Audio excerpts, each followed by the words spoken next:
Welcome to Thread of Terror. We bring you the creepiest stories from Reddit. Dim the lights, grab a blanket, and hit subscribe so you never miss a scare. Story 1. The Haunting After Death. I was 13 when my father passed away. He had suffered a heart attack in our family home a few days after Christmas. For 2 weeks he remained in a coma before he finally passed away on January 10th. My father had been a strict and intense man, and our household had always carried a heavy atmosphere. Shortly after his passing, I began to notice strange occurrences in the house. It started subtly, an uneasy feeling, as if unseen eyes were watching me. It was worst at night, a creeping sensation that wrapped around me like unseen hands. The basement, where my father had spent much of his time, became unbearable. The air felt heavy, charged with something unseen yet deeply present. Then I began to see them, shadow figures lurking just beyond my sight. I would be in the family room watching television, only to catch a glimpse of something dark in my peripheral vision. These figures would linger near my father's old office or my mother's bedroom, watching in silence. Sometimes they moved, drifting forward like sentient darkness. If I turned to face them, they would vanish, ducking behind furniture as if they had never been there. But I knew what I had seen. Soon objects in the house began to disappear. My keys, my chapstick, small personal belongings, I would place them somewhere, only to return and find them missing. I searched my room, my desk, my cabinets, convinced I had simply misplaced them. But days or even weeks later, they would reappear in the exact places I had already searched, as if something unseen had been playing a cruel game. The fear became unbearable. Each night I lay awake, expecting the shadows to move, to come closer, to reveal themselves. I never heard them speak, but I could feel their presence pressing in around me. My mother, struggling to manage the household alone, soon decided we had to leave. When we moved out, the shadows did not follow. The eerie feelings, the vanishing objects, the glimpses of dark figures, they all remained behind, bound to that house, to whatever had been lingering there. To this day, I have no explanation for what I experienced. I have always been a skeptic, searching for logic in the unexplainable. But that house, with its unseen eyes and shifting shadows, made me believe that some things defy reason, and that the past, especially one filled with strong emotions, may never truly rest. Story 2. The Third Shadow. It was a cold night in a remote village in China, when my friend and I checked into a small hotel after a long day of travel. The place was old, with dim lighting and a strange, musty smell lingering in the air. After a late dinner, we made our way to our room, exhausted and ready to rest. Not long after we settled in, the phone rang. It was the receptionist. Her voice was polite but firm. "I am sorry, but only 2 persons are allowed in the room. You have to pay extra for 3 occupants." Confused, I replied, "But there are only 2 of us. No one else entered our room." The line went silent for a moment. Then she insisted, "Our corridor camera shows 3 people walking into your room." A chill ran down my spine. I glanced at my friend, whose face had gone pale. "If you do not believe me, come up and check for yourself," I said, my voice unsteady. The receptionist fell silent. Then, after a long pause, she whispered, "I apologize. I must have made a mistake." And with that, she hung up. That night, I struggled to sleep. The room felt colder than before, the air unnaturally heavy. My friend tossed and turned beside me, murmuring in his sleep. When morning came, he looked exhausted and shaken. "We need to check out now," he said urgently. "Something is not right here." Once we were out of the hotel, he finally told me everything. "I kept having the same dream over and over," he said, his voice barely above a whisper. A woman sat on the chair in our room, just watching me. Sometimes she would sit at the edge of my bed, staring at me in the darkness. I could not move. I could not speak. A cold shiver ran down my spine. Then he told me something even more terrifying. Last night, when we walked back to the hotel, I felt someone behind us. I could hear soft footsteps trailing just a few paces away. But every time I turned around, there was no one there. We never spoke about it again, but to this day, I wonder if the receptionist saw 3 people enter our room, then who was the third? Story 3. The Watcher in the Shadows. I was no older than 6 when it happened. One night I rolled out of bed, hitting the cold floor with a soft thud, groggy and confused. I rubbed my eyes and prepared to climb back under the covers, but then I saw it. Crouched in the corner of my room facing my door was a figure unlike anything I had ever seen before. It was tall but hunched, its elongated limbs twisted in unnatural angles. Its body shimmered with a dull golden hue, as though it had been forged from cursed metal. It had the features of a fawn, cloven hooves, muscular legs covered in short, bristly fur, and curling horns that cast jagged shadows along my bedroom wall. Its eyes, sunken and black, seemed to stare straight through me. The air felt thick, suffocating, as an overwhelming sense of dread washed over me. I could not move, could not scream. The room, already known for its unsettling presence, now felt utterly suffocating. Then it moved. Its head tilted slightly, acknowledging me. A slow, deliberate breath escaped its lips, a guttural, inhuman sound that made my skin crawl. I had never felt such fear before. Every part of my young mind screamed at me to run, but my legs refused to obey. And then, in a single desperate motion, I flung myself back into bed, yanking the covers over my head. I squeezed my eyes shut, my heart hammering against my ribs. The air in the room felt electric, as if something was waiting, watching. Minutes passed, or maybe hours. I do not know when I finally drifted into unconsciousness, but when morning came, the room was as it always had been. There was no sign of the golden fawn, no proof that anything had ever been there at all. But I knew what I saw. I never spoke of it for years, not after being told it was just a dream. But even now the memory lingers like a stain. The room never felt right, not to me nor to anyone else who ever stepped inside. Everyone who entered it spoke of an unnatural heaviness, an invisible presence pressing down on them. I never saw the golden fawn again, but I know it was real, and I know it is still there. Story 4. The Silent Screamer in the Woods.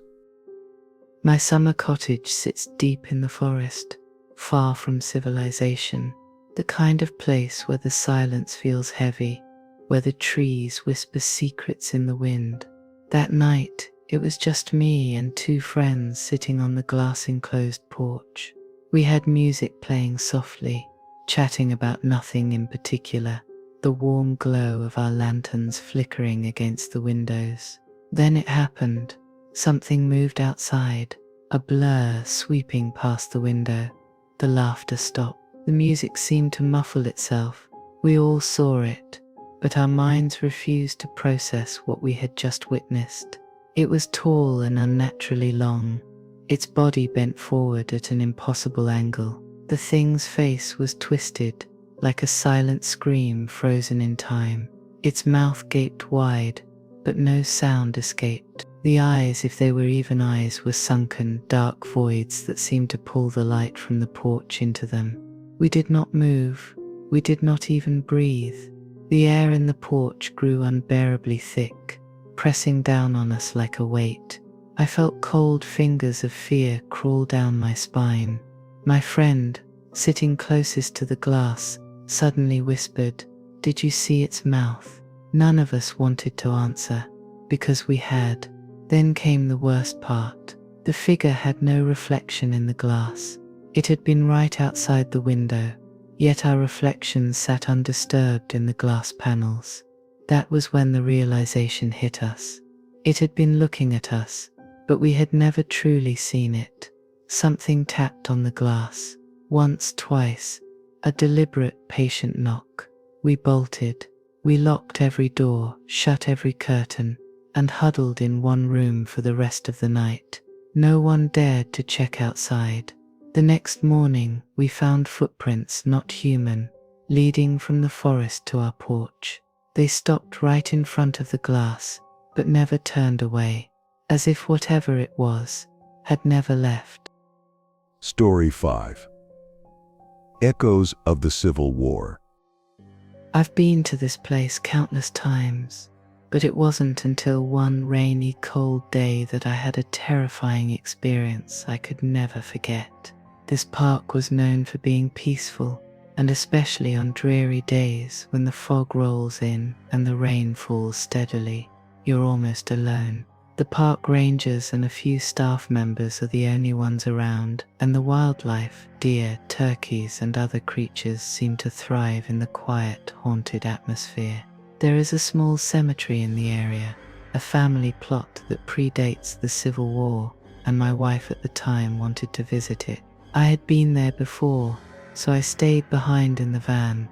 The cold, wet grass didn't appeal to me, so I sat with the windows cracked, smoking a cigarette, watching the fog roll through the trees. Then, out of nowhere, I heard something I couldn't explain, what sounded like hundreds of rifles being fired in chaotic bursts, followed by the deafening sound of explosions. Screams of agony pierced the air, the sounds of men shouting, as though the battle was still raging around me. I quickly checked to see if there were any reenactments happening, but there were none. No actors, no crowds, just the haunting sounds of war echoing in the mist. My heart pounded in my chest as I strained to hear, hoping for some logical explanation, but there was nothing. Just the sounds of chaos, of soldiers fighting and dying. The screams grew louder, more desperate, and I could almost see the soldiers, men, bloodied and broken, running through the fog, their faces twisted in pain. I couldn't shake the feeling that something was wrong. I had never felt fear like this before. I wanted to leave, but the sounds, they didn't stop. They kept repeating, as if the past had come alive to torment me. When my wife returned, I told her what I had heard, and she seemed disturbed. I went to speak to a park ranger about the incident. She just smiled knowingly and said, "Everyone who spends enough time here encounters something strange." I left the park that day shaken, unable to explain what I had experienced, but knowing that I had just witnessed a chilling reminder that the past sometimes never truly leaves. Story 6. Haunted Night at Shepton Mallet Prison. In 2023, my husband and I, both huge fans of the supernatural, decided to spend the night in a haunted prison cell at Shepton Mallet Prison, located just outside Bath in the United Kingdom. The prison had been decommissioned in 2013, and now it serves as a tourist attraction. My best friend, knowing our love for all things spooky, gifted us a voucher for the overnight experience. Our tour began around 10 p.m, and by 11:30, we were left to explore on our own. As I stood in the courtyard watching the other guests disperse, I chose an area that no one had ventured into yet. My heart raced with excitement as we approached the gate tower, the place where guards once watched over the prison. The moment we stepped inside, we heard the unsettling sound of a male voice speaking, followed by a female giggle and strange banging noises. Naturally, we assumed someone was upstairs, but when we climbed the narrow staircase and reached the top, we were met with an empty room. No doors, no furniture to hide behind, and no sign of anyone. The voices and sounds had disappeared, leaving us in silence, our hearts pounding in our chests.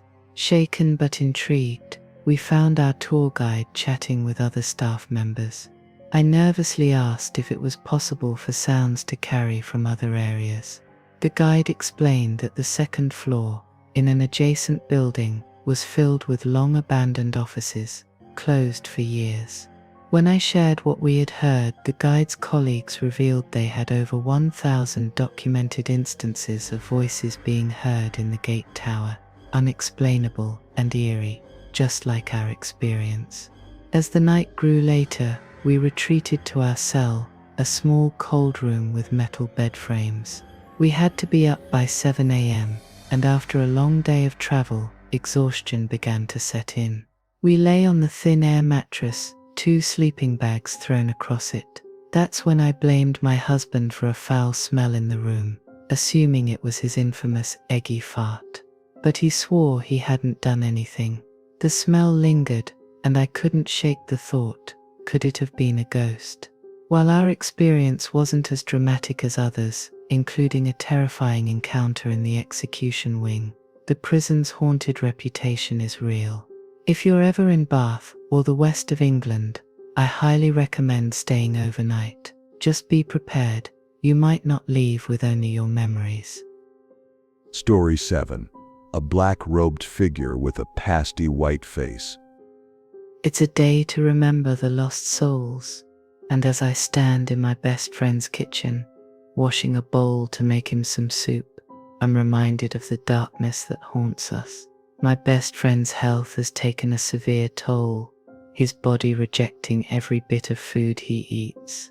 He looks like a survivor of something horrific, something that no one should ever endure. It's a painful reminder of how fragile life can be. As I slung my hair from my face, trying to clear my eyes, something happened that I can never forget. I froze as I looked up and saw it standing behind me. A black-robed figure with a pale, pasty white face that looked as though it was created by Tim Burton himself. The sight of it nearly paralyzed me with fear. I could feel its eyes piercing into me, though it didn't make a sound. It stood silently, watching me. It wasn't human. It wasn't alive. And yet, it seemed as though it had never died. It was something beyond comprehension. Something that made my heart race with terror. I have experienced paranormal encounters for as long as I can remember, but nothing like this. I understand what the word terrifying truly means now. This entity wasn't like anything I had ever encountered before. I couldn't move. I couldn't scream.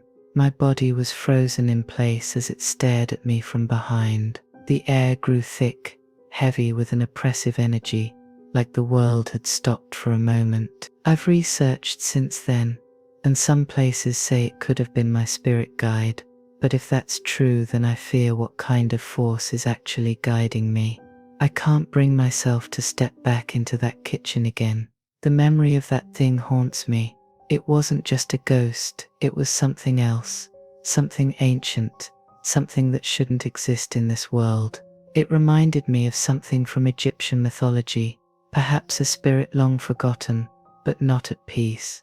I'm still shaken, and I don't know what to think. Was it a warning? A curse? I just don't know, but I hope someone can shed some light on this.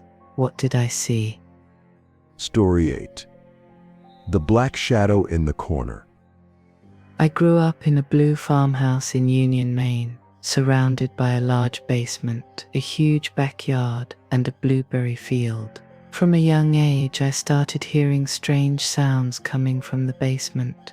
My mom always warned me never to go down there, but my curiosity got the best of me. One day, when I was home alone with my dog, I decided to venture down to the basement. As I descended the 13 steps, my dog followed me, his presence offering some comfort. When I reached the bottom, I had 2 options: turn left into the small bedroom once occupied by my older brother, or turn right into the garage area, where cars were worked on and firewood was stored. I walked barefoot over the cold floor and suddenly stepped on a nail. The pain shot through my foot, and I screamed. I limped upstairs, my foot bleeding, and collapsed in a pool of blood. A few days later, I felt brave enough to try again, this time wearing shoes. As I entered the boiler room, I heard a small chilling moan. That's when my dog began growling, his fur standing on end. Panic set in, and we rushed upstairs. But the real horror came later, when I was lying in bed one night. Just as I was drifting off to sleep, I suddenly jolted awake, kicking my dog in the process, and fell to the floor, paralyzed. The only part of me I could move was my eyes. I turned to the corner of the room I had always feared, and there it was, a tall black shadow. My heart raced as it slowly moved towards me, stopping by my bedside. I glanced at the clock, which read 2:07 a.m. The next thing I knew, I awoke, and the clock read 7:02 a.m. I had been asleep the entire time. I told my mum, but she didn't believe me. One day, my neighbor brought over an Ouija board to play with in the basement. As we sat at the table, a pen spun and struck me in the gut. The lights flickered violently, and the board flipped over on its side. My neighbor threw it into the wood stove, but it wouldn't catch fire. We rushed to the stairs, but as we were running up, I was violently shoved down them. My neighbor didn't realize until he reached the top that I was no longer behind him. That's when we both knew we were not alone. Story 9. The whispering darkness in our home. I never imagined I would be writing this, but my close friends convinced me to share my experience. I'm a teenager now, but when I was about 5 years old, we had just moved into our new house.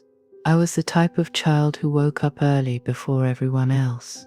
I'd entertain myself by drawing, reading, or playing on my tablet, waiting for the rest of the family to wake up. But one day something strange began to happen. I started hearing sounds, disturbing, unexplainable sounds. They weren't words, but they weren't just random noises either. It felt like they were trying to communicate something, not with language, but with an energy that I could somehow understand. The energy was always negative, dark, and it always left me feeling sad, uneasy, and sometimes even frightened. It was as though whatever was making these sounds was warning me about something bad. At first, I didn't know what to think. I was just a kid, and my mum didn't take me seriously when I told her. But the sounds kept returning. They never went away completely, and I grew more and more fearful of my house. I began avoiding rooms, never wanting to be alone. As I got older, I still heard these sounds occasionally, but it wasn't until I was 9 that something truly terrifying happened. One day my mum and I were out shopping, and she clearly heard the sounds of me and my younger sister coming home, our footsteps, our voices. The thing was, we weren't even home yet. It confused and terrified her. One evening, after a shopping spree, we returned home to find our bags left in the kitchen. As I sat near them, I began hearing the unmistakable sound of plastic crinkling, as if someone was rummaging through the bags. The noise was so real, it felt as though someone was physically going through them, but no one was there. I could feel the air grow cold around me. It was then that my mum, now just as frightened as I was, decided to take action. She saged the house, trying to cleanse it of whatever dark presence had been lingering. After that, the sounds stopped. The house felt lighter, and the fear that once gripped me slowly faded. I'm not crazy. I know what I heard. It was real, and to this day, I still feel a chill whenever I think about what was in our house. Story 10. A spirit's desperate plea. I need to share something deeply unsettling that happened to me, something I can't keep bottled up anymore. I'm a 16-year-old girl, and I've always had an uncanny ability to see, feel, and hear things that others can't. People often tell me I'm imagining it, that I must be schizophrenic, but I know what I experience is real. I need to know if anyone else has encountered something like this woman I saw last year. It was a quiet night in August, and I had just put my phone down trying to fall asleep. The room was dark, and I closed my eyes, hoping to drift off. But then it happened. A vision of a woman screamed through my mind, as clear as day. I immediately opened my eyes, certain that I had imagined it, but the time on my phone read 22:07, 10:07 p.m. Only a minute had passed since I closed my eyes. Confused, I wondered how I had seen such a vivid image in such a short amount of time. The woman appeared to be from the early 1900s, dressed in outdated, tattered clothing. Her dark hair was pulled up into a ponytail, and her eyes were deep, almost hollow, yet filled with raw fear. Her lips were parted, as though she was silently screaming for help. Bullet wounds marred her chest, stomach, and possibly even her face. Her expression was a mix of terror and desperation, as if she had lived through something unspeakably horrific. Behind her, there was a man, also dressed in old rugged clothing, wearing a cowboy hat. His face was twisted with anger, and he held a shotgun aimed directly at the woman. His fury was palpable, and the scene felt incredibly tense, as though time had stopped in that one horrific moment. The terror of the vision left me frozen. This woman was trying to tell me something. She wasn't just a figment of my imagination. She wanted her story to be heard. I know how strange this sounds, but I've been in contact with spirits all my life, and this felt different. She's trying to reach out to me. But why? Is there anyone who knows anything about her? I can't ignore this any longer. Thanks for joining us on this terrifying adventure. If tonight's story gave you chills, let us know in the comments below, and share your own scary experiences too. Don't forget to leave a like if you want more nightmares, and subscribe if you haven't already. Until next time, sleep tight, and remember, not all shadows are empty.